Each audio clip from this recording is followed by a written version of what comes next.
आज प्रकाश पाउछि मैट्रिक परीक्षा फल दिन 10टार परीक्षा फल प्रकाश पाइब दिन 12टा सुधा छात्र छात्री माने सेमानकर रिजल्ट जानि परिबे। वेबसाइट को जाई किंबा एसएमएस करी परीक्षा फल जानि हेबो। www.bscodisha.ac.in वेबसाइट रे परीक्षा फल जानि हेबो। सेपरी एसएमएस पई OR10 लिखि स्पेस दे रोल नंबर देबाको पड़िबो। ऐप रे 567675 को पठाइले रिजल्ट मिल पारिबो। स्टेट ओपन स्कूल और मध्यमा परीक्षा फल प्रकाश पाइब बोली बोर्ड सभापति सूचना देथिले। चलित वर्ष 5,41,247 जन पिला मैट्रिक परीक्षा देछंती।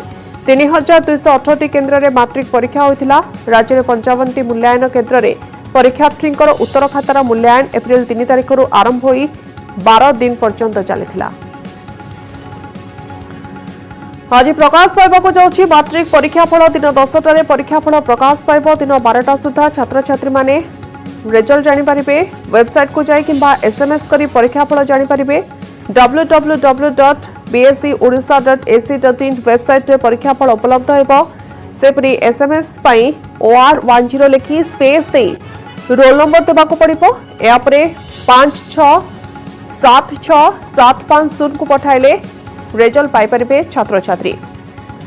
स्टेट ओपन स्कूल और मध्यमा परीक्षा फल प्रकाश पाइब बोली बोर्ड सभापति सूचना देथिले। चलित वर्ष 5,41,247 जन पिला मैट्रिक परीक्षा देछन्ते।